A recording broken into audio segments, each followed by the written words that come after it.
Yeah, welcome to Razer Europe, presenting the new blades as well as our new headset. We will start with the 17-inch Blade Pro. It has a 17-inch screen, full HD. Comes with a 4700 HQ i7 processor and a newest generation, so it's a Haswell.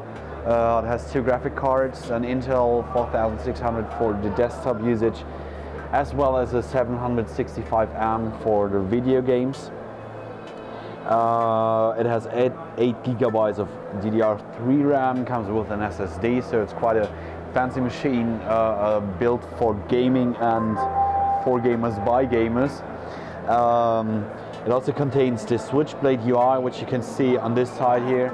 It's basically the trackpad. As said, this is a gaming machine, so we try to use the natural habits of gamers.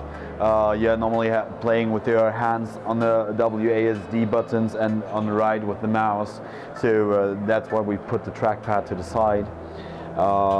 This isn't just a normal trackpad, it's actually, like you probably saw in the last Death Stalker video from last year's Gamescom, an LCD screen which has a lot of features.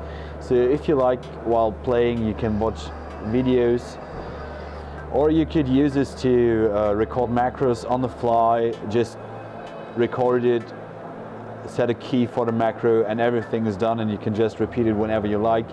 We also have dedicated gaming functions, for example for Counter-Strike Global Offensive or Battlefield, which enables you to use all your special commands in-game. You can also change the background lighting, whatever you like, so the feedback is quite good on this one. Installing apps is also quite easy.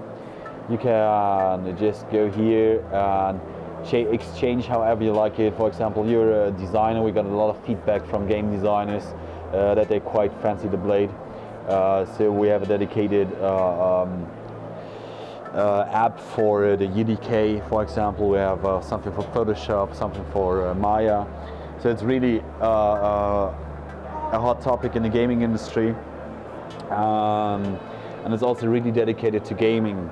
Like in the blade itself is a bit bigger than the usual Ultrabook, but it also has a quite nice form factor. We also have a 14-inch version, which is even way smaller. But compared to the most Ultrabooks, it's pretty thin.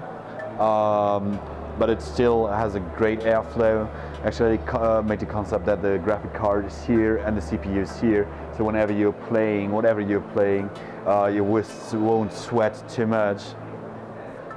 And also new since yesterday is the new Kraken 7.1, which is actually surprisingly not a 7.1 headset. It's a bit more tricky than that. Like the Krakens we have had before. It's a stereo headphone, but this time with a built-in USB sound card, and it's actually using a virtual engine to create a 7.1 effect, like you would do probably with your 7.1 system at home. You can calibrate it however you like. You can change the direction. Where's my front right, for example? Where's my far right? Where's my back? So on for every zone itself. And now I'd love to invite you all to hear it, which is probably a bit harder on the microphone. But I guess I can get Davey to wear the headphone and to test the 7.1 hand effect. Like all Razer headsets, it's quite focusing on the bassy, low noises. It's because we are gamers and we want to have a grenade sound like a grenade rather than sounding like a flashbang. So it's really focusing on the bass, and it's really nice from the 7.1 effect side.